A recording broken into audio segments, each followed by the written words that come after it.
ये भाइयों बहनों बुजुर्गों, आज और एक बार सर्वशक्तिमान परमेश्वर को उपस्थिति में बैठने के लिए एक समय मिला है। मुझे मालूम है आपको बहुत काम है, मेहनत करने का है, बहुत काम के बारे में आप सोचते हैं, लेकिन मैं आपसे विनती करता हूँ थोड़ी देर आपका आत्मा और प्राण के बारे में सोचने के लिए थोड़ा सा समय निकाल दीजिएगा।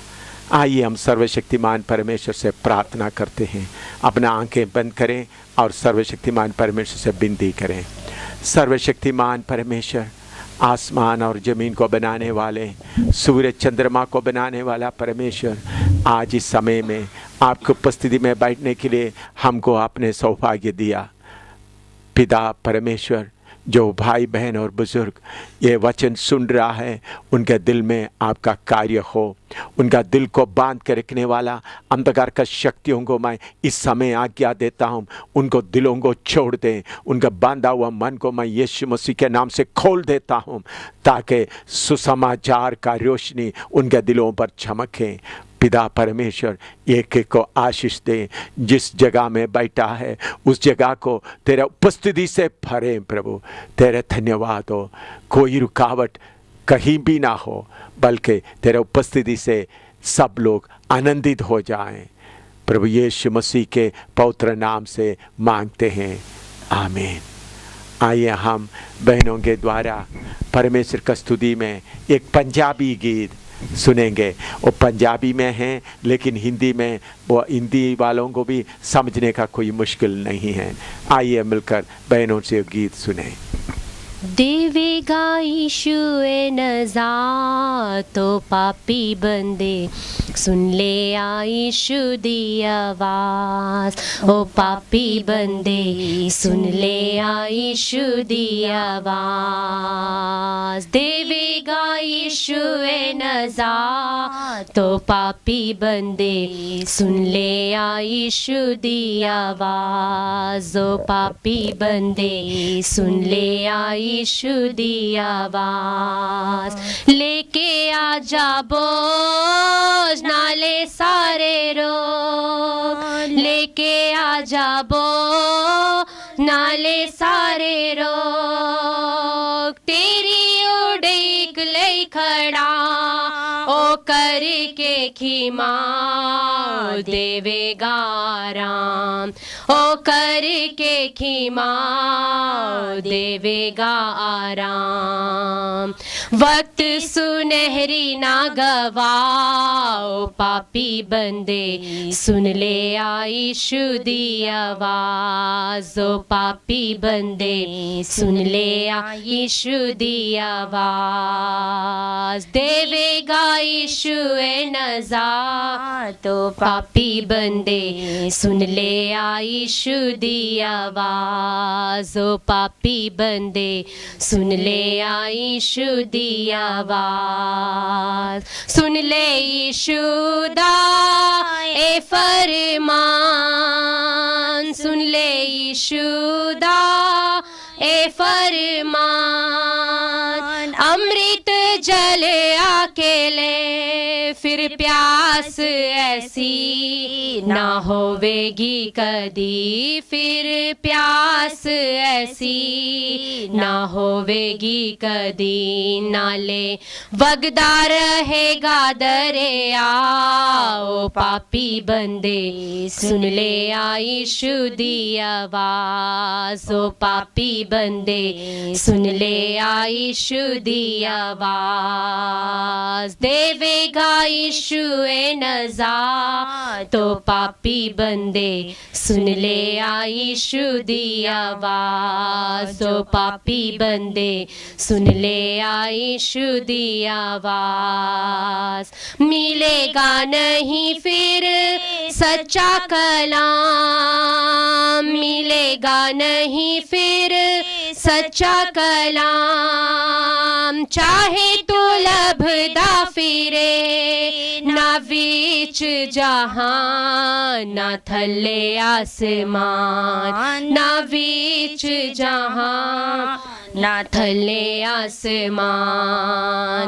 वाणी दा पै जाएगा कालो पापी बंदे सुन ले आई यीशु दी आवाज। ओ पापी बंदे सुन ले आई यीशु दी आवाज। देवेगा यीशु ए नजात। तो पापी बंदे सुन ले आई यीशु दी आवाज। ओ पापी बंदे सुन ले आई यीशु दी आवाज।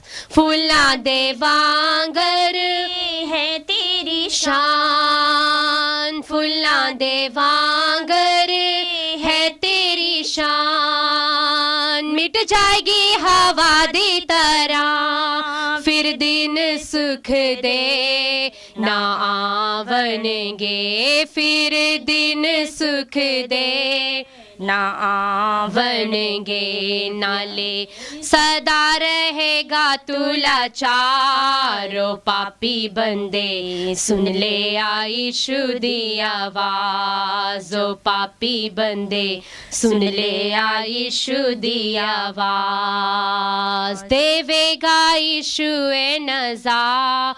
तो पापी बंदे सुन ले आई यीशु दी आवाज। ओ पापी बंदे सुन ले आई यीशु दी आवाज। फूलां दे वांगर है तेरी शान। फूलां दे वांगर है तेरी शान। मिट जाएगी हवा दी तरह फिर दिन सुख दे ना आवनगे। फिर दिन सुख दे ना आवनगे। नाले सदा रहेगा तू लाचार। ओ पापी बंदे सुन ले आई यीशु दी आवाज। ओ पापी बंदे सुन ले आई यीशु दी आवाज। देवेगा यीशु ए नजात। तो पापी बंदे सुन ले आई यीशु दी आवाज। ओ पापी बंदे सुन ले आई यीशु दी आवाज। यीशु मुकद्दसा नु लेगा उठा। यीशु मुकद्दसा नु लेगा उठा ताकि ओ राज कर नहीं ता करेगा शैतान। ओखी तेरी जान नहीं ता करेगा शैतान। फिर ओखी तेरी जान फिर पावेगा अबदी सजा। ओ पापी बंदे सुन ले आई यीशु दी आवाज। ओ पापी बंदे सुन ले आई यीशु दी आवाज। देवेगा यीशु ए नजात। तो पापी बंदे सुन ले आई यीशु दी आवाज। ओ पापी बंदे सुन ले आई यीशु दी आवाज। प्यारो हम सब पापी हैं। सारे मानव जाति पापी है। अभी परमेश्वर के भक्तों ने गीत गाया, पापी बंदे आ। मैं भी पापी का हालत में जीवन बिताता था। आइए इस सुबह के इस समय जब प्रभु ने समय हमको दिया है, इस समय उसका वचन हम थोड़ा समझने के लिए कोशिश करें। इसके पहले मैंने आपको समझाया था शारीरिकता या फ्लैश कैसा मनुष्य के अंदर उत्पन्न हुआ। सर्वशक्तिमान परमेश्वर मनुष्य को अपने हाथों से बनाया। उनके अंदर उनके नाथनों में जब परमेश्वर अपना सांस फूंका तो उनके अंदर परमेश्वर का स्वरूप और समानता आया। उसके साथ साथ मनुष्य का आत्मा, मनुष्य का प्राण आया। लेकिन शारीरिकता या फ्लैश कहाँ से आया? शारीरिकता या फ्लैश का मतलब मांस नहीं, बल्कि हमारे अंदर इच्छाएं उत्पन्न करने वाला शक्ति कहाँ से आया? मैंने आपको पहले बताया हव्वा जो आदम का पत्नी थी, उन्होंने शैतान के साथ जब संगति किया, फेलोशिप किया, उसके द्वारा उत्पन्न हुआ है फ्लैश। यह फ्लैश या शारीरिकता सबके अंदर है। यह फ्लैश क्या करता है? याकूब की पत्री पहला अध्याय उसका 14 और 15 में हम यूँ पढ़ता है, जेम्स चैप्टर 1 वर्स 14 एंड 15। याकूब की पत्री पहला अध्याय उसका 14 और 15 सुनिए। परंतु प्रत्येक व्यक्ति अपनी ही अभिलाषा से खींचकर और कसकर परीक्षा में करता है, फिर अभिलाषा गर्भवती होकर पाप को जन्मता है। हर एक आदमी शारीरिकता या फ्लैश के द्वारा अभिलाषा में आ जाता है। अभिलाषा में खींचकर फंसकर परीक्षा में पड़ता है और अभिलाषा गर्भवती होकर पाप को जमता है। यही हालत आदन वाटिका में ही हुई। उस हालत को थोड़ा देखिए। उत्पत्ति 3 अध्याय उसका 6। अभिलाषा आकर क्या किया है? हवा के अंदर फ्लैश या शारीरिकता पैदा हुआ, उसके बाद उनके अंदर अभिलाषा आगे पढ़िएगा। सो जब स्त्री ने देखा कि उस वृक्ष का फल खाने में अच्छा और देखने में मन भाव और बुद्धि देने के लिए चाहने योग्य भी है, तब उसने उसमें से तोड़कर खाया और अपने पति को भी दिया और उसने भी खाया। हाँ, इधर में देखते हैं जब हवा के साथ शैतान बात कर रहा था, शैतान जो सांप के रूप में आए, वो शैतान की आत्मा हवा की आत्मा के साथ में संपर्क हुआ या संभोग हुआ, शारीरिकता या फ्लैश पैदा हुई। उसके बाद उनके अंदर इच्छा बढ़ने लगे। हवा ने फल की ओर देखा। इसके पहले कितने बार उस पेड़ के नीचे से दाहिने बाएं चलते थे, क्योंकि वो पेड़ एदन वाटिका के बीच में खड़ी थी। जब शारीरिकता जब उत्पन्न हो गया, उनके ओर देखने का अभिलाषा अंदर आ गया। जब फ्लैश आ गया, जो शैतान के द्वारा जन्मा हुआ बच्चा जब अंदर आया, तब शारीरिकता के द्वारा अभिलाषा उत्पन्न हुआ। अभिलाषा उत्पन्न होने के कारण उस फल की ओर देखे वक्त और इच्छा बढ़ गया, खींच कर फंस गया, तो उसके बाद वो फल को तोड़ दिया। देखिए, इसके पहले आदम और हव्वा इकट्ठा रहते समय कोई फल तोड़ता तो दोनों इकट्ठा खाते हैं, लेकिन इस वक्त अभिलाषा में खींच कर फंसने के कारण फल थोड़ा, मोह इतना बड़ा, सबसे पहले फल हव्वा खुद खाई, उसके बाद अपना पति को भी दिया। इसी मुताबिक पाप उत्पन्न हुआ। अभी रोमी 3 का 23 पढ़ते हैं, उसमें परमेश्वर का वचन क्या कहता है? रोमी 3 का 23। इसलिए कि सबने पाप किया है और परमेश्वर की महिमा से रहित हैं। इधर में मेरे प्यारों एक बात हम समझना है। पहला मनुष्य आदम और हव्वा के द्वारा सबके अंदर पाप आ गया है। अभी छोटा बच्चे आप देखें, अगर आपने उन्होंने मेज में रखा हुआ छोटा सा पेंसिल उठा लिया, पीछे छुपाया है, आप पूछे बेटा तुमने पेंसिल उठाया? बोला नहीं। देखो, पेंसिल उन्होंने पीछे छुपा के रखा है।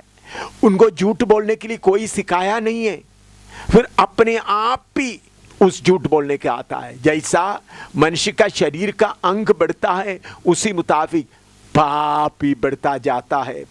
याद रखिए, इस धरती में जितने लोग आदमी और औरत के संभोग के द्वारा जन्म लिया है, सब के अंदर पाप है। कोई पाप के बिना नहीं है। लेकिन एक बात है, हम में से कुछ लोग बड़ा पाप को पहचानता है, हत्या करना, चोरी करना और किसी को मारपीट करना। ये बातें आम पाप के तौर पर हम सोचते हैं। ये पाप आम प्रकट होता है। शराब पीना, खून करना, चोरी करना, मारपीट करना।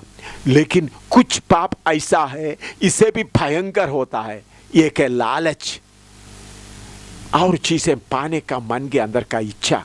लालच जब एक व्यक्ति के अंदर है, उसको कोई बड़ा पाप करके नहीं समझता। लेकिन मेरे प्यारों, सारे पापों का जड़ लालच है। लालच मनुष्य के अंदर है। उसके अलावा जलन हमारे अंदर रहता है, झूठ बोलने का आदत हमारे अंदर रहता है, और आदर और इज्जत पाने का इच्छा। ठीक है, शराब नहीं पीता, चोरी नहीं करता, रिश्वत नहीं लेता, फिर भी बाकी लोग मुझे थोड़ा सा तारीफ करें, बाकी लोगों के सामने मुझे थोड़ा इज्जत मिल जाए, अपने आप को प्यार करने का, ये सारी बातें, ये सब पाप के वसीला से हमारे अंदर में आते हैं। तो पापों से कैसा छुटकारा पाएं? हमारे बाप दादों ने या बुजुर्गों ने ये बात सिखाया। देखो, ये अंधे आदमी को देखो, ये लंगड़े को देखो, या उस कष्ट में पड़ा हुआ आदमी पुराने जमाने में पिछले जन्म में कोई पाप किया हुआ होगा।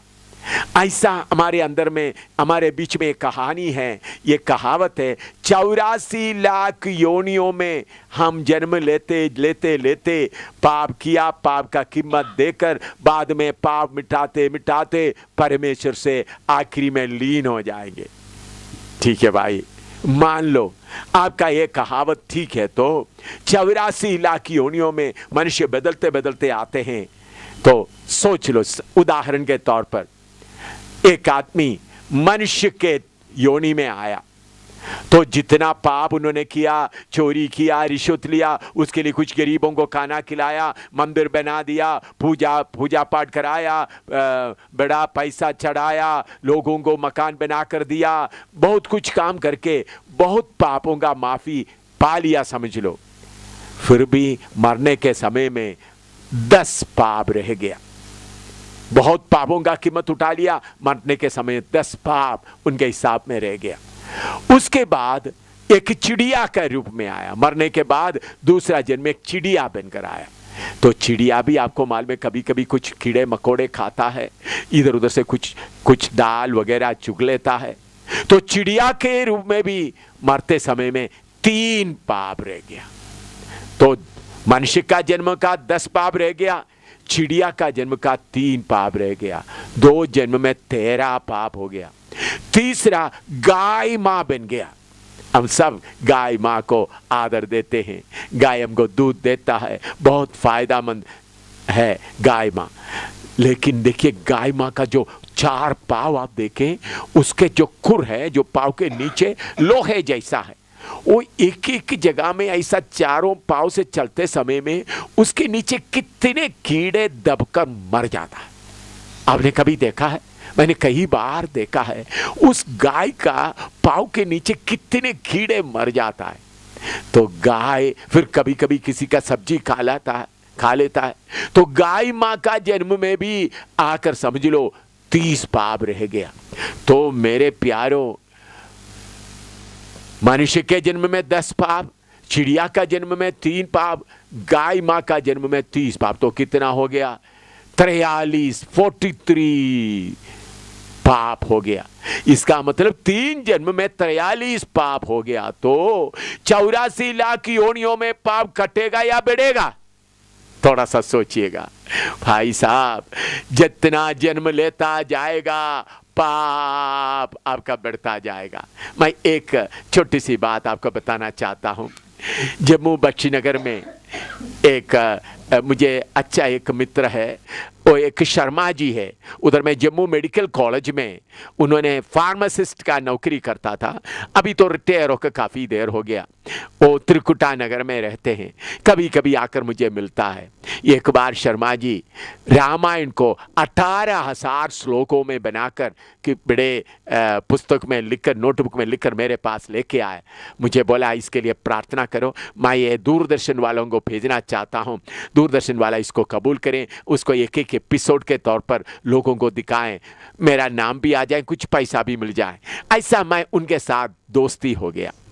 तो एक दिन ऐसा मैं उनसे बात करते वक्त मैंने बोला, शर्मा जी आप कितने योनियों में बदल बदल कर आखिरी में आप ब्राह्मण योनि में आ गया, ब्राह्मण बन गया, तो अभी आप कोई पाप नहीं करते हैं। उन्होंने बोला ये बात आपने ठीक कहा है, देखो मैं शराब नहीं पीता, बीड़ी नहीं पीता, अंडा नहीं खाता, मछली नहीं खाता और मीट नहीं खाता। अगर कोई अंडा मछली खाता है या मीट खाता है, उनके घर से मैं पानी तक भी नहीं पीता हूँ, मैं अपने आप को साफ रखता हूँ, पवित्र रखता हूँ, मैं अभी ब्राह्मण योनियों में आया है। तो मैं थोड़ी देर के बाद शर्मा जी से पूछा, शर्मा जी गुस्सा नहीं करना, मैं एक छोटा सा बात आपसे पूछना चाहता हूँ। जब आप जम्मू मेडिकल कॉलेज में फार्मासिस्ट तौर पर सारे दवाई जब आपके पास आते थे, क्या आप चोरी चोरी में जो मुफ्त में अस्पताल में बांटने वाला, गरीबों को बांटने वाला जो दवाई कभी कभी आप दुकानों में देते थे, चोरी चोरी में बेच देते थे? थोड़ी देर चुप रहने के बाद मेरे से पूछा, आपको ये कौन बोला है? मैंने बोला मुझे किसी ने नहीं बताया, लेकिन मैंने आपसे पूछता हूँ। थोड़ी देर सोचने के बाद भाई साहब सच बोलूँ तो मैंने बहुत दवाई बाजार में बेचा है और उसका हिस्सा डायरेक्टर को भी देता था, मिनिस्टर तक देता था। तब मैंने उनसे पूछा, क्या शर्मा जी गरीबों को लिए मुफ्त में देने वाला वो दवाई आप बाजार में बेचेगा तो ये पाप नहीं है? गरीब अस्पताल में जो रहता है उनको मुफ्त में देने वाला आप ऐसा बेच कर करने सब पाप नहीं है? उन्होंने बोला ये पाप है, मुझे मालूम है। थोड़ी देर चुप कर रहने के बाद उन्होंने बोला, देखो साहब मैं क्या बोलूं, मैं ब्राह्मण तो है फिर भी अब मनुष्यों को भी लूटता है, भगवान को भी लूटता है। मेरे प्यारों, मैं ये बोलने का मतलब मैं शर्मा जी को नीचे करने का नहीं, बल्कि आप ये ना सोचिएगा आप 84 लाख योनियों में बदल कर आएंगे और आखिरी में परमेश्वर में लीन हो जाएंगे। मेरे प्यारे भाई बहन बुजुर्ग, ये झूठ है, ये झूठ है। याद रखे, अब एक ही बार मनुष्य का रूप लेकर आया, मनुष्य का जन्म लेकर आया, इसके बाद याद रखना मेरे अजीज भाई बहन, आप दूसरा कोई जन्म लेकर इस धरती में नहीं आएंगे। आप चिड़िया बनकर नहीं आएंगे, आप मछली बनकर नहीं आएंगे, आप दूसरा अंधा बनकर नहीं आएंगे। एक ही बार आपको इस पृथ्वी में आने का मौका मिला है, अब जीते ही पाप का माफी नहीं मिला है। तो मेरे अजीज भाई बुजुर्ग, नौजवान, बहन, बेटी, बेटा, तुम आग के झील में नरक में तड़पोगे। कितना देर तक? युगानुयुग तक। इधर में आपने 10-15 साल का या 40 साल या 50 साल का मजा उठाया, धन दौलत का मजा उठाया, लेकिन याद रखना मेरे अजीज भाई बहन बुजुर्ग, तुम नरक की आग में हमेशा तक तड़पते रहोगे, क्योंकि पाप आपको उस जगह में लेकर आ जाएगा। इसलिए मेरे प्यारों, पाप से छुटकारा पाना बहुत जरूरी है। कुछ लोग सोचते हैं योगाभ्यास के द्वारा पापों का छुटकारा हो जाएंगे। मेरे प्यारों, मैंने भी योगा प्रैक्टिस किया। योगा से क्या मिलता है? आपके अंदर में जल्दी जल्दी उठने वाला भावना को थोड़ा कंट्रोल कर देता है। जैसा कुत्ते को हम टेम करता है या कोई जानवर को, इसी मुताबिक आपके अंदर आने वाला पाप को, एकदम अंदर आने वाला गुस्सा, बाकी चीज को अब थोड़ा कंट्रोल कर देता है। लेकिन पाप आपसे योगा के द्वारा मिटता नहीं। कोई ना सोचिएगा पाप ऐसा योगा के द्वारा मिटता है। कुछ लोग सोचते किस्मत में जो लिखा वही आता है। मेरे प्यारों, परमेश्वर किस्मत में लिख कर रखकर काम नहीं करता, बल्कि अंतर्ज्ञानी परमेश्वर को मालूम है आप क्या बनेगा। इसलिए अंतर्ज्ञानी परमेश्वर, जो सबको अच्छी तरह जाने वाला परमेश्वर, जो अपना फोर नॉलेज के द्वारा, अपना ज्ञान के द्वारा बोल सकता है, लिख सकता है ये करेंगे, लेकिन परमेश्वर ऐसा करने के कारण ऐसा नहीं सोचना मेरे तकदीर में, मेरे किस्मत में लिखा है इसलिए मैं पाप रखता। कुछ मेरा किस्मत में लिखा मैं चोर बन जाऊं, मेरे किस्मत में लिखा मैं डाकू बन जाऊं, मेरे किस्मत में लिखा है मैं जेब काटने वाला बन। ऐसा नहीं भाई, तुम अपना मर्जी से, अपना आजाद मर्जी से पाप का रास्ता अपनाता है। ये मत बोलना मेरा किस्मत के कारण कारण मैं ऐसा होता हूँ, किस्मत के कारण नहीं। कुछ लोग सोचता है ये विकलांग है, अंधे हैं, ये सब पुराना पाप के कारण होता। ऐसा नहीं भाई, विकलांग को, अंधे, लेंगड़े सब परमेश्वर आपके लिए गवाह के लिए इस दुनिया में खड़ा किया है। उन लोग पाप करने के कारण ऐसा जन्म नहीं लिया, बल्कि पर सर्व आपके लिए, तंदुरुस्त लोगों के लिए वो एक गवाह है। एक अंधा एक गवाह है, एक लेंगड़ा एक गवाह है, जिसको आंख दिखाई नहीं देता, जिसको चलने के लिए मुश्किल होता, जिसको परेशानी में पड़ा रहता, एक गवाह है तंदुरुस्त लोगों के लिए। सर्वशक्तिमान परमेश्वर उनके लिए भी अजर देंगे। लेकिन आप ये नहीं सोचना उन्होंने पुराना जन्म में कोई पाप किया इसलिए ऐसा हो गया, ऐसा नहीं। मेरे प्यारों, आपके लिए गवाह है। क्या गवाही है? देखो, मुझे आंख नहीं है, तुमको आंख है, परमेश्वर को पहचानो। मुझे पाँव नहीं है, तुमको पाँव है, परमेश्वर को पहचान कर चलो। आपको और मेरे लिए, तंदुरुस्त लोगों के लिए एक गवाह बनने के लिए परमेश्वर ऐसे होने दिया है। कुछ लोग बोलता है पाप सोचकर ऐसा एक कोई चीज है ही नहीं, पाप है ही नहीं।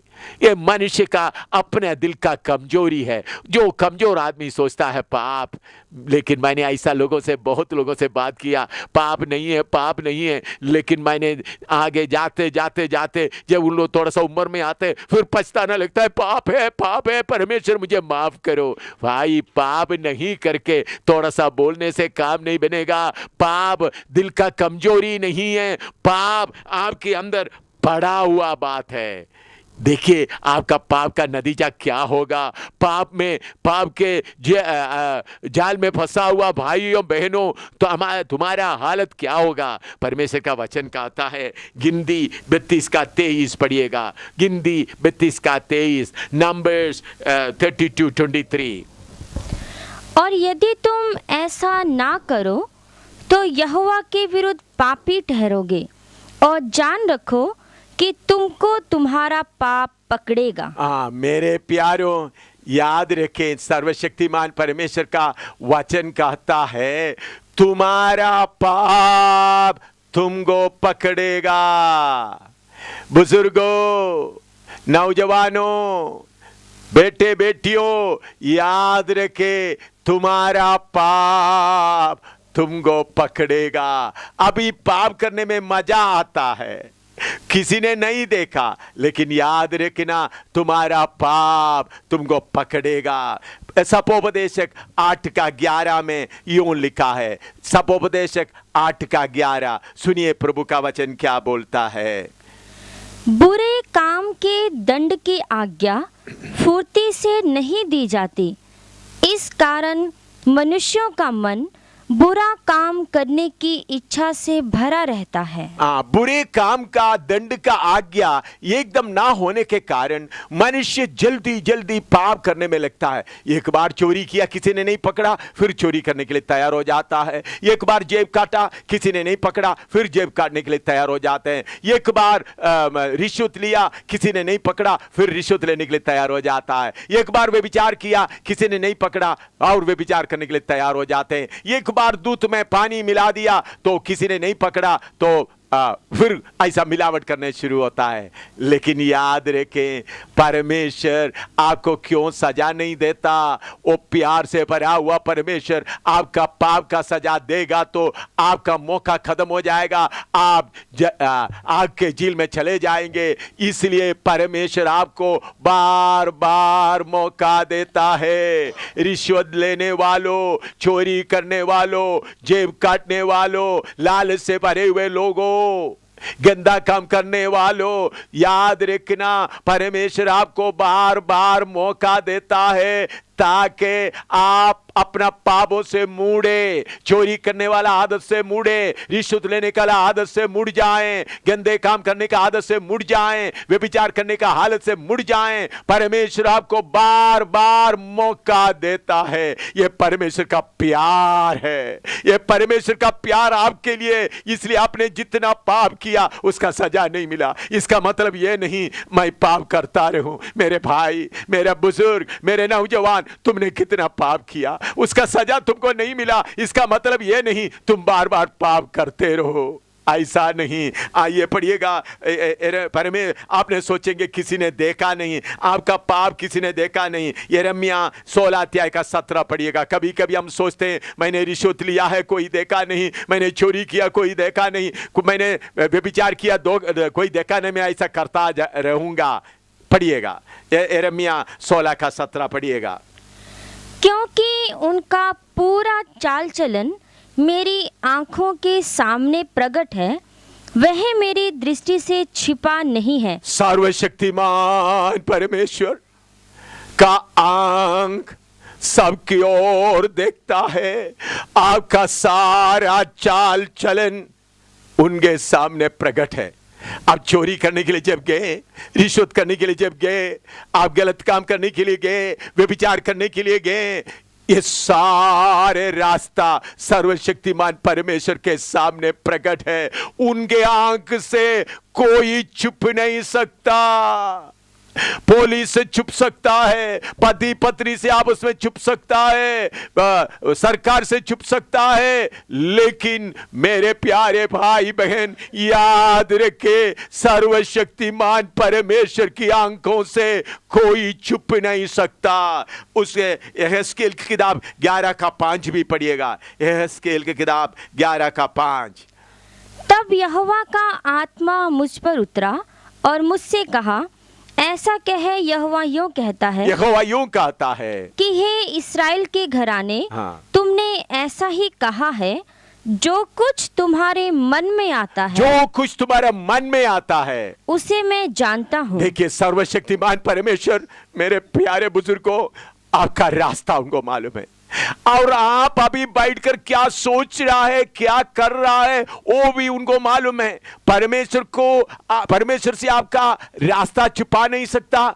जो बात आपका मन में आता है, बुरी बात या भलाई का बात, चोरी करने का बात, या रिश्वत लेने के बाद, या व्यभिचार करने का बात, या दूध में मिलावट करने का बात, या खाने की चीज में मिलावट करने का बात, सब परमेश्वर देखता है। आपके मन में आने वाला बात भी परमेश्वर देखता है। तो फिर क्या होगा? सपोपदेशक 12 का 14 पढ़िएगा। सपोपदेशक 12 का 14।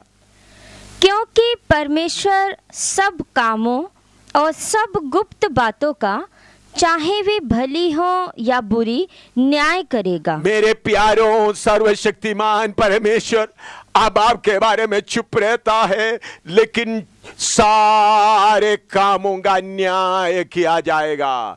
चाहे बुरा काम हो, चाहे भले काम हो, सब कामों का न्याय होगा, अदालत होगा। याद रखे, अदालत होने वाला है।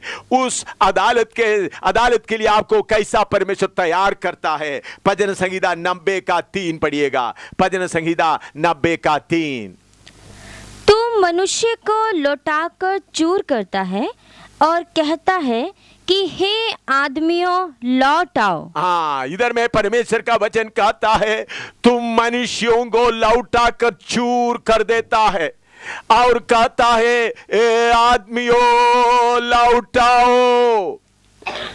आप ये नहीं सोचना आप गाय बन जाएंगे, आप चिड़िया बन जाएंगे, या मछली बन जाएंगे। नहीं मेरे प्यारे भाई बहन, एक समय आएगा, सर्वशक्तिमान परमेश्वर आज्ञा देगा, ये मनुष्य के संतान लौटाओ। तब क्या होगा? प्रकाशित वाक्य 20 का 11 से 14 तक पढ़िएगा।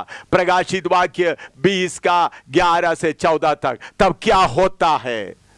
फिर मैंने एक बड़ा श्वेत सिंहासन और उसको जो उस पर बैठा हुआ है देखा, जिसके सामने से पृथ्वी और आकाश भाग गए और उनके लिए जगह ना मिली।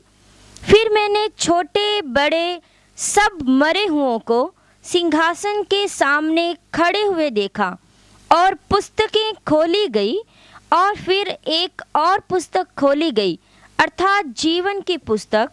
और जैसे उन पुस्तकों में लिखा हुआ था, उनके कामों के अनुसार मरे हुओं का न्याय किया गया।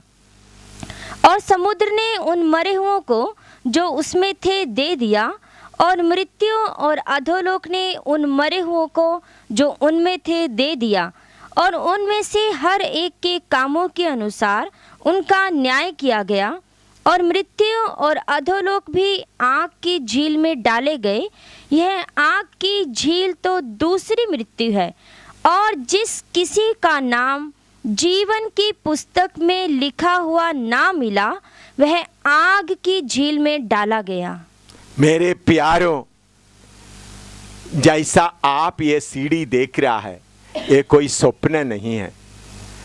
आप बैठकर देख रहा है, इसी मुताबिक एक सच्चाई है।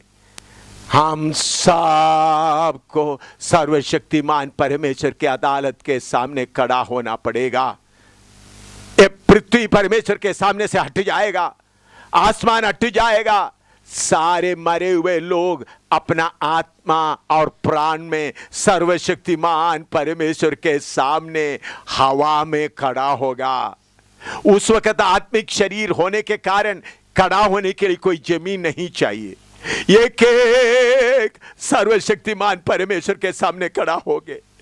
पीर पैगंबर सब खड़े होंगे, गुरु सब खड़े होंगे, नबी सब खड़े होंगे, अवतार सब खड़े होंगे, सारे बड़े बड़े भक्त लोग सब उधर खड़े होंगे, सारे बाबे लोग भी उधर खड़े होंगे, आप ही खड़े होंगे।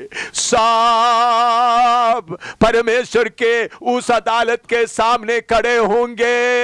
याद रखना, ये कोई कहानी नहीं, ये कोई स्वप्न नहीं, ये एक सच्चाई है। मेरे प्यारे भाई बहन, मरने के बाद जब परमेश्वर का योजना इस धरती का जब समाप्त होगा, परमेश्वर इस धरती को नाश करेगा, उसके बाद परमेश्वर नया धरती नया आसमान बनाने के साथ साथ सारे मनुष्य को परमेश्वर के सामने खड़ा होना पड़ेगा और आपका अदालत में आपका हिसाब किताब लिया जाएगा। आपका पूरा जैसा कोई अदालत में खड़ा हुआ होता, उधर जज बैठता है, मुजरिम एक जगह में खड़ा होता है और उधर में गवाहों को बुलाता है, उसी मुताबिक सर्वशक्तिमान परमेश्वर भी अपना गवाहों को बुलाएगा। आयुब की किताब 20 का 27 पढ़िएगा। पर सर्वशक्तिमान परमेश्वर का गवाह कौन है? कोई मनुष्य है या कौन है? आयुब की किताब 20 का 27। आकाश उसका अधर्म प्रकट करेगा और पृथ्वी उसके विरुद्ध खड़ी होगी। मेरे प्यारो, आकाश सबके लिए बराबर है। हिंदुओं के लिए, मुसलमान के लिए, ईसाई के लिए, बुद्धिस्ट के लिए, कोई भी क्यों सिख धर्म का, वो किसी का परवाह नहीं करता, सबके लिए बराबर है। जमीन भी सबके लिए, किसी का तरफदारी नहीं करता। हिंदू कुछ बोए या मुसलमान बोए या परमेश्वर है ही नहीं बोलने वाला बोए, परमेश्वर को गाली देते हुए बोए, पृथ्वी से अपने अपने जो चीज बोया है उपज निकल आ जाता है। इसी मुताबिक सर्वशक्तिमान परमेश्वर के सामने आपके खिलाफ पृथ्वी और आसमान आकर गवाह देंगे। जो पाप आपने खुलेआम किया है, कैसा आपने चोरी चोरी में दूध में पानी मिलाया, चीनी में रेत मिलाया और खाने के चीजों में मिलावट कर दिया, मिट्टी के खाने का तेल में आप यूज्ड इंजन ऑयल इस्तेमाल किया, दूध में आपने क्या क्या मिलाया, ये सारे प्रकट हो जाएंगे। आपने जितना रिश्वत लिया, व्यभिचार किया, खून किया, वो सब किसी ने पकड़ा नहीं तो भी परमेश्वर का आंख उसको देख रहा था और परमेश्वर को आपका मन की बातें मालूम है। लेकिन पृथ्वी आकर गवाही देंगे, हाँ इन्होंने ये पाप किया है, इन्होंने इनका खून इधर बहाया है, इन्होंने ऐसे चोरी किया। पृथ्वी और आसमान आकर खड़े हो जाएंगे। उस वक्त आपका बाबा या आपका गुरु कोई काम में नहीं आएगा। गुरु आपको मदद नहीं कर सकेगा। जिसको आपने बिचवई करके रखा है, उन्होंने आपको मदद नहीं कर सकता, वो भी उधर में लाइन में खड़ा है। देखिए, जितना पाप आप खुलेआम किया वो उधर प्रकट हो जाएगा। आपने बंद कमरे में किया हुआ काम, पढ़िएगा हबक्कुक 2 का 11, हबक्कुक 2 का 11। क्योंकि घर की भीत का पत्थर दुहाई देता है और उसके छत की कड़ी उनके स्वर में स्वर मिलाकर उत्तर देती है। जो पाप आप बाहर में करता है, पृथ्वी और आसमान आकर गवाही देता है।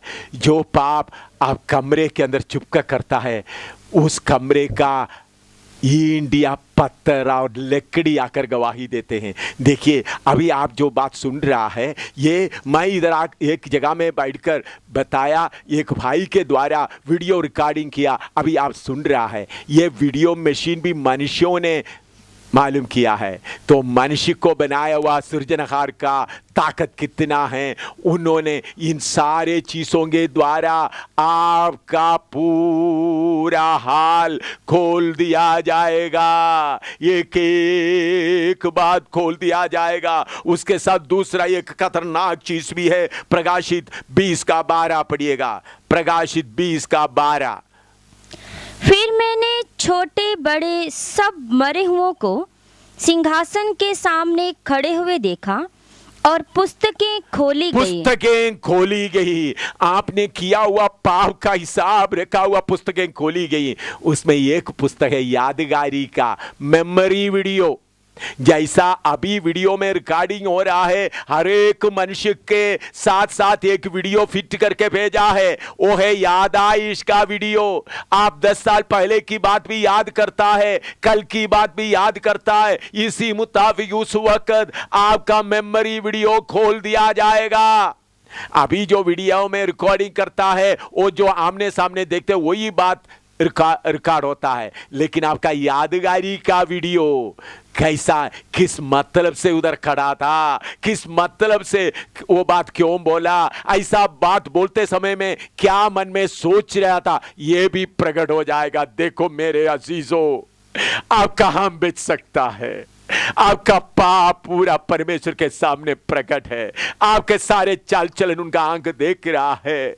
आपके मन में जो बात आते वो देख रहा है। आसमान और जमीन आपके खिलाफ गवाही देने के लिए खड़ा होकर आ रहा है। और कमरे के अंदर का छत भी और पत्थर भी आपके खिलाफ गवाही देता है। उसे बढ़कर आपका यादगारी, आपका अपना मेमोरी वीडियो भी उस वक्त परमेश्वर की ओर खड़ा होकर बोलेगा, हाँ इन्होंने ये किया था, उन्होंने ऐसा बोला था, उसका मतलब ये था। कौन बच सकता है। पढ़िएगा यिर्मयाह 2:22 पढ़िएगा। यिर्मयाह 2:22 पढ़िएगा। चाहे तो अपने को सज्जी से धोए, अपने को सज्जी से धोए और बहुत सा साबुन भी प्रयोग करे, बहुत सा साबुन भी प्रयोग करे, तो भी तेरे अधर्म का धब्बा मेरे सामने बना रहेगा। अब देखो मेरे प्यारों, सर्वशक्तिमान परमेश्वर कहता है तू अपने आप को सज्जी से धोए, आसिड से धोए, तब भी तुम्हारा पाप मिटाया नहीं जाएगा। आप सोचते मैंने पाप कर दिया, अभी गंगा में जाकर स्नान करेंगे पाप मिट जाएंगे। मेरे प्यारों, पाप शरीर में नहीं लगा हुआ है, बल्कि पाप आपका आत्मा और प्राण में लगा हुआ है। कोई भी नदी आपका पाप को धो नहीं सकता। कोई पुण्य स्थान आपका पाप धो नहीं सकता। कितने बार पहाड़ चढ़ने से भी आपका पाप माफ नहीं होगा। अब कितने गरीबों को भी खिलाने से भी पाप माफ नहीं होगा। कितने चिड़ियों को खिलाने से भी पाप माफ नहीं होगा। कितने मछलियों को भी खिलाने से भी पाप माफ नहीं होगा। मकान बना के देने से पाप माफ नहीं होगा। मस्जिद या गिरजाघर या मंदिर बना के देने से पाप नहीं होगा। ब्राह्मणों को खिलाने से पाप माफ नहीं होगा। कोई दरिया आपका पाप को माफ नहीं कर सकता। सूर्य ग्रहण के समय में कितने बार जाकर के स्नान करे, तब भी आपका पाप माफ नहीं होगा। कुछ लोग सोचते सूर्य ग्रहण के समय में जाकर स्नान करें, या 80 समर्थ समय में जाकर लाखों के तादाद में लोग जाकर के जगह जगह में स्नान करता है। ऐसा स्नान करने से पाप माफ होगा। मेरे प्यारों, पाप माफ नहीं होगा। रोमी 3:23 पढ़िएगा। रोमी, पाप कैसा माफ हो सकता है। रोमी 3:23। इसलिए कि सबने पाप किया है, सबने पाप किया है और परमेश्वर की महिमा से रहित हैं। सबने पाप किया। सब मनुष्य, गुरुओं, अवतारों, नबी लोगों, सत्संग चलाने वाले बाबे लोग, सब पाप किया है। इस उसके लिए रास्ता किधर है? रोमी 6:23 पढ़िएगा। क्योंकि पाप की मजदूरी तो मृत्यु है, परंतु परमेश्वर का वरदान हमारे प्रभु मसीह यीशु में अनंत जीवन है। पाप का मजदूरी मौत है। मौत का मतलब मेरे प्यारो, ये शरीर छोड़कर आप जो आराम में जाते हैं उसको परमेश्वर के वचन के अनुसार नींद कहा जाता है। जब एक आदमी, हम तो उसको मौत कहता है, अपना शरीर छोड़कर जाता है, लेकिन परमेश्वर के हिसाब से वो नींद है असली। इसलिए परमेश्वर भजन संगीता में हमने पढ़ा, मनुष्यों लौट आओ, और प्रकाशित वाक्य में पढ़ा सारे परमेश्वर के सामने खड़ा हो जाए। तो असली मौत क्या है? परमेश्वर से दूर होकर आग के झील में, नरक की आग में जलने का हालत को मौत कहता है। शरीर का मौत एक नींद है। जैसा शाम को हम सो जाते हैं, सुबह हम उठ जाता है, इसी में तो मनुष्य, तुम्हारा शरीर से इस दुनिया की मौत के द्वारा थोड़ी देर के लिए नींद में जाएगा, बाद में आपको जगाया जाएगा। वो मौत नहीं। असली मौत क्या है? आप हमेशा तक के लिए, हमेशा तक के लिए, हमेशा तक के लिए आग के झील में जलता रहेगा, तड़पता रहेगा।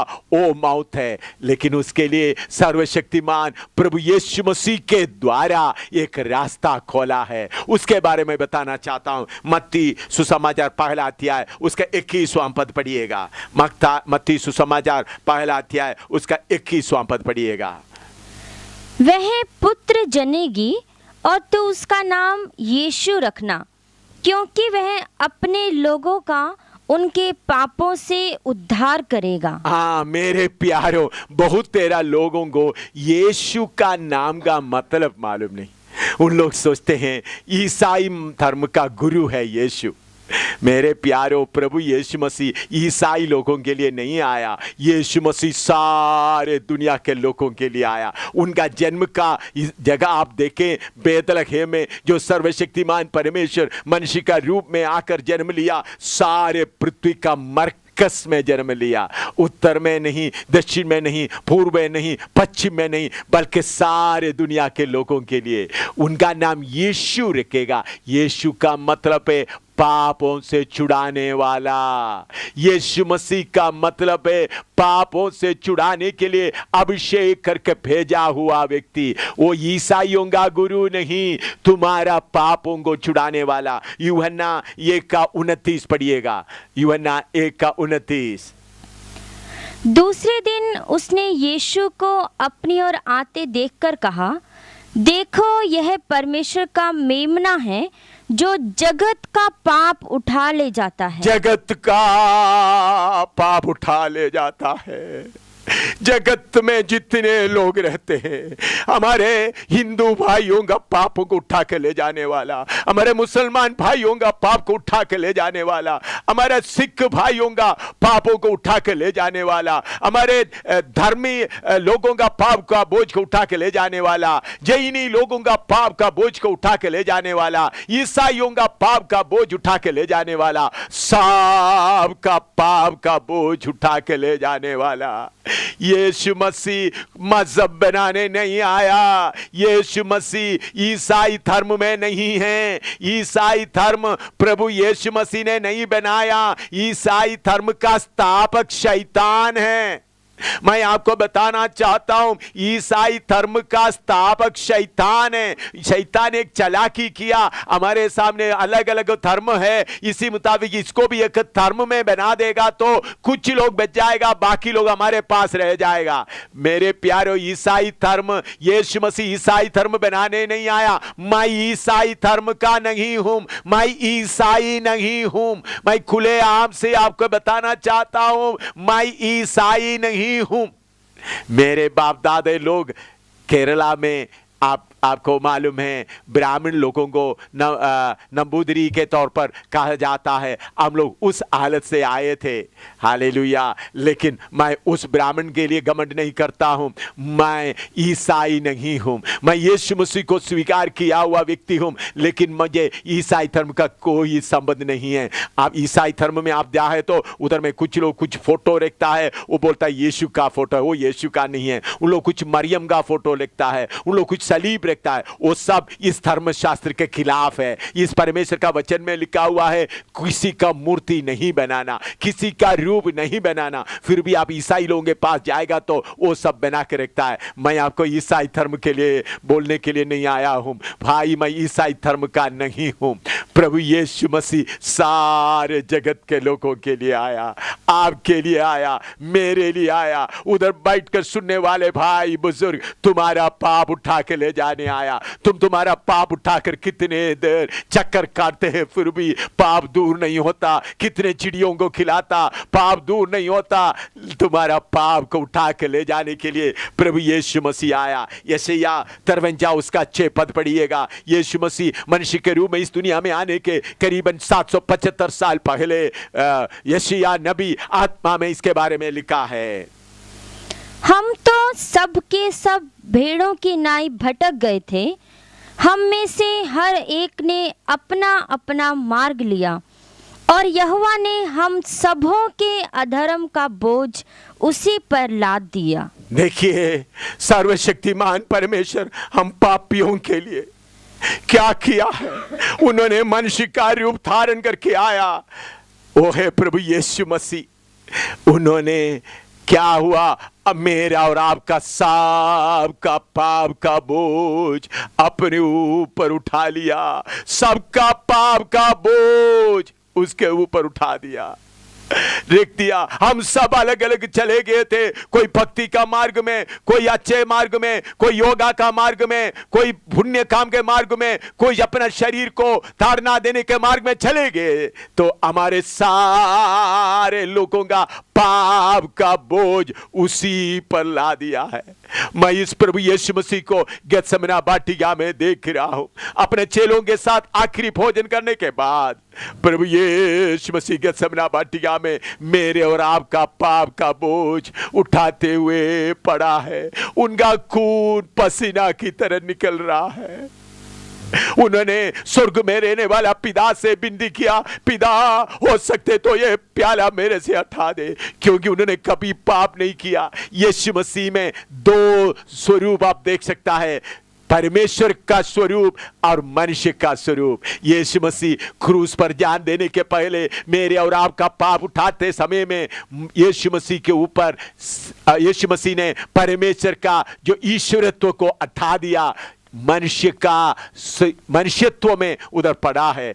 उन्होंने सारे पाप उठा लिया तो बोलता, पिता हो सकते तो प्याला मेरे से हटा दे।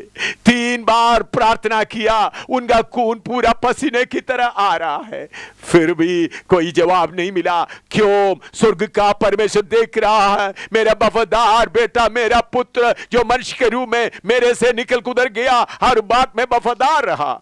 अगर ये सलीब का दुख नहीं उठाएगा तो मनुष्य कभी वापस नहीं आ सकता। आदम को मैंने मेरे साथ हमेशा तक रहने के लिए बनाया था, लेकिन आदम अपना सोचा से फल तोड़कर खाया, पापी बन गया, मेरे स्थान से निकलकर चले गया। अभी इस आदम को कैसा भी वापस लेके आना है, कैसा भी मनुष्य को वापस लेके आना है। देखिए परमेश्वर का प्रेम, इसलिए परमेश्वर का वचन में लिखा है, परमेश्वर दुनिया से ऐसा मोहब्बत किया, उन्होंने अपने इकलौता पुत्र दे दिया ताकि जो कोई उसके ऊपर विश्वास करे नाश ना हो बल्कि हमेशा का जीवन पाए। मेरे भाई, सर्वशक्तिमान परमेश्वर आपको कितना प्यार करता है। आप कितना पाप किया फिर भी आपको प्यार करता है, फिर भी आपको ये वचन सुनने के लिए मौका दे रहा है। परमेश्वर आपके लिए अपना पुत्र यीशु मसीह को त्याग दिया। उन्होंने सोचा मेरा पुत्र प्रभु यीशु पूरा तकलीफ उठाने दो। कोई जवाब नहीं मिला। उन्होंने बोला बाप तेरी मर्जी पूरा होने दे। उसके बाद हम देखते हैं रोमी सिपाही आया, उनको पकड़ा, उनका हाथ बांध लिया। उन्होंने अपने हाथ से कितने बीमारों को चंगा किया, कितने अंगों को अच्छा किया, कोड़ियों को छूकर चंगा किया। कभी किसी का चोरी नहीं किया, कभी रिश्वत नहीं लिया, कभी गंदा काम नहीं किया। आपने चोरी किया है, आपने रिश्वत लिया है, आपने गंदा काम किया, आपके जगह में उनके हाथ बांध लिया गया, उनके सिर पे खांडे लगाए गए। उन्होंने कभी खराब बात नहीं सोचा। आप लालच के कारण पड़ोसी के बारे में क्या क्या सोचा है, अपने रिश्तेदारों के खिलाफ क्या क्या सोचा है, कितने गंदे बात आपका दिमाग में आया। आपके दिमाग के जगह में उनके सिर में कांटे रखेंगे, उनके मुंह में जोर से मार रहा है। देखो जो गंदा काम आपने किया, लोग आपको मारना है, उनके मुंह में थूक रहा है। मैं अभी आपके सामने अच्छे इंसान बनकर बैठा हुआ हूं, मैंने किया हुआ गलत काम पूरा आपको मालूम होगा तो आप मुझे इज्जत नहीं देंगे, आप मुझे थूकोगे। मेरे जगह में, आपके जगह में उसके मुंह में थूक रहा है। उसके बाद उनको पिलातुस की अदालत में खड़ा किया, कोई पाप उनके ऊपर उन लोग सबूत नहीं दे सका, फिर भी लोग चिल्लाने के कारण उनको सूली पर चढ़ाने के लिए हुक्म दिया गया। मैं देख रहा हूं रोमी सिपाही उनको ले जाकर उनको कपड़ा उतार दिया, उनके पीठ में रोमी कोड़े से मारने लग रहा है।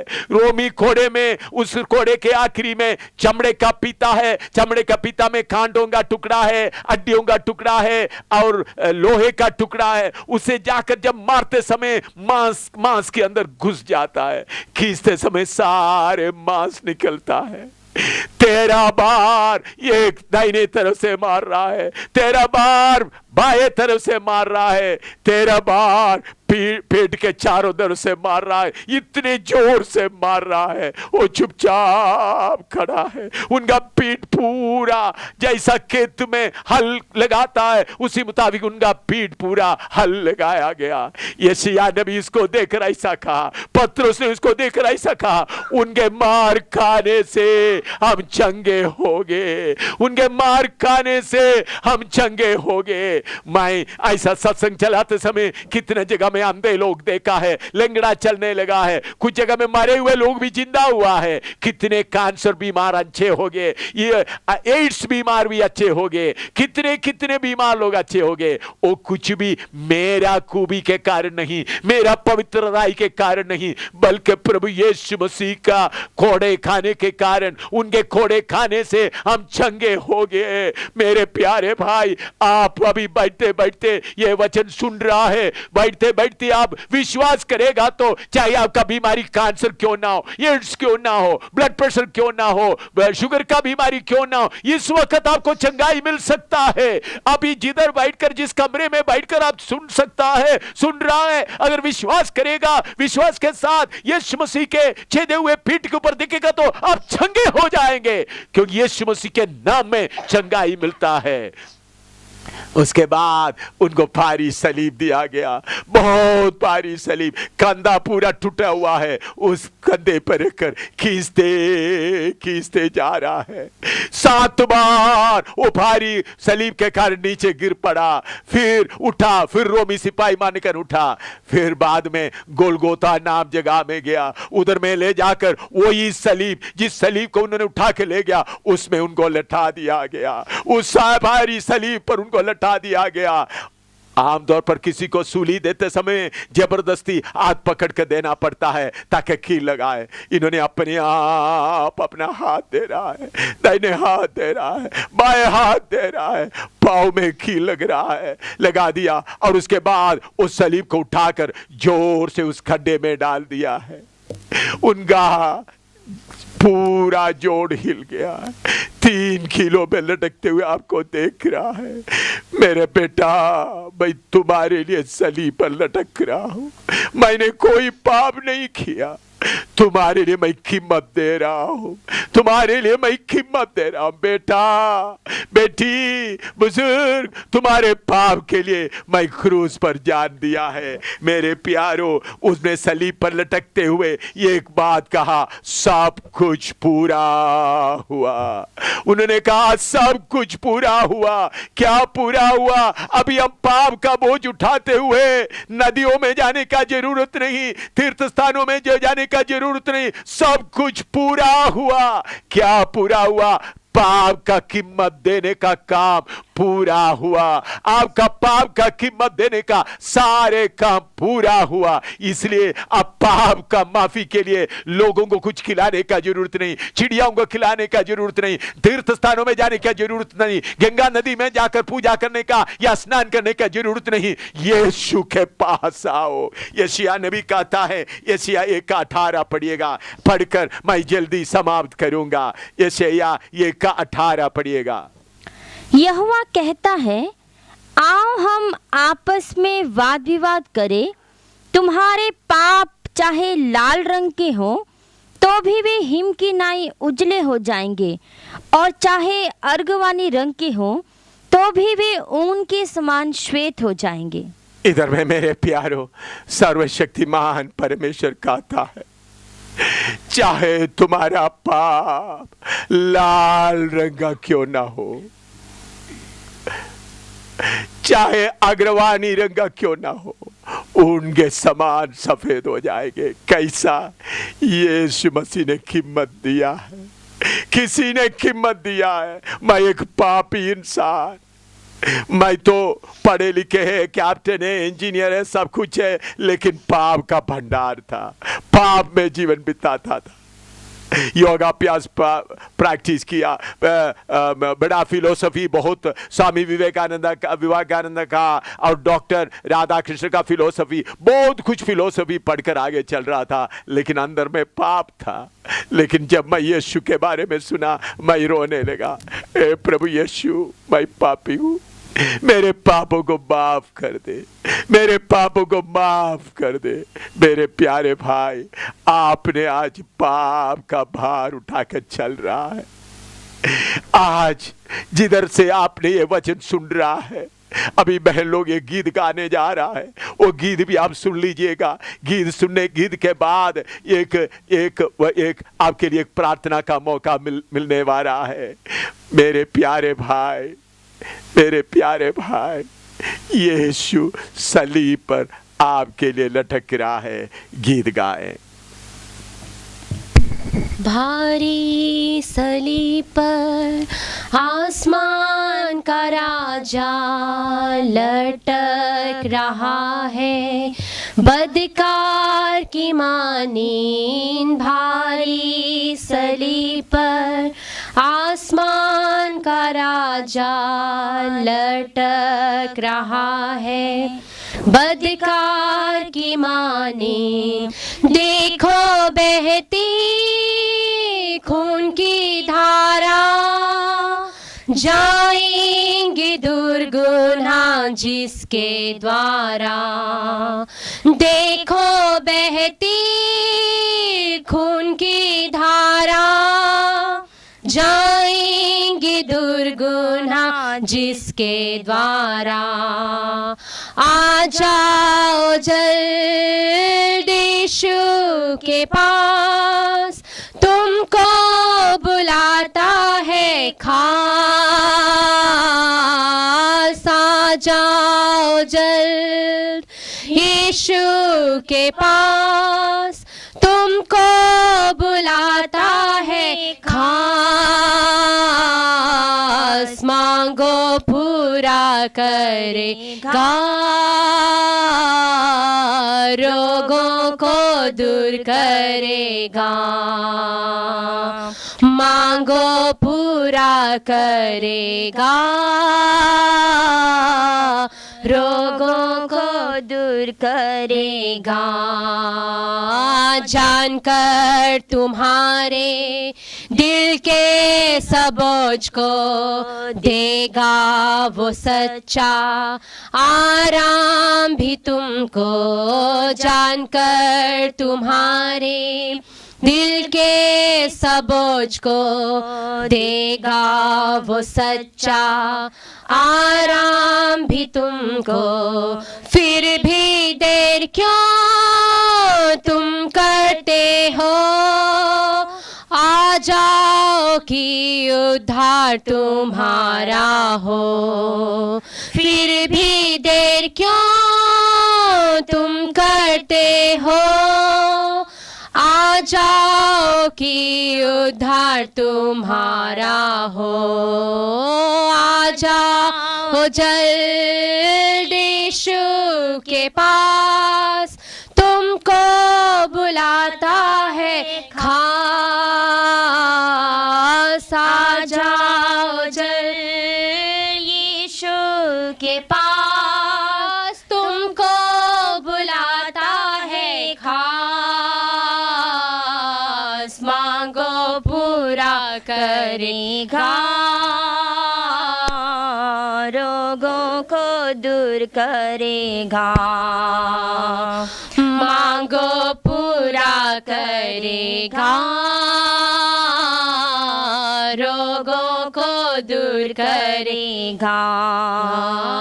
नित्य जीवन के सोते पास आओ, ताकि तुम नित्य जीवन को पाओ। नित्य जीवन के सोते पास आओ, ताकि तुम नित्य जीवन को पाओ। ना कभी वो रद्द करेगा, रास्ते के रास्ते में ले जाएगा। ना कभी वो रद्द करेगा, रास्ते के रास्ते में ले जाएगा। आ जाओ जल्दी यीशु के पास, तुमको बुलाता है खास। आ जाओ जल्दी यीशु के पास, तुमको बुलाता है खास। मांगो पूरा करेगा, रोगों को दूर करेगा। मांगो पूरा करेगा, रोगों को दूर करेगा। देह पर उठाकर श्राप और बीमारी, क्रूस पर चढ़ावो खातिर तुम्हारी। देह पर उठाकर श्राप और बीमारी, क्रूस पर चढ़ावो खातिर तुम्हारी।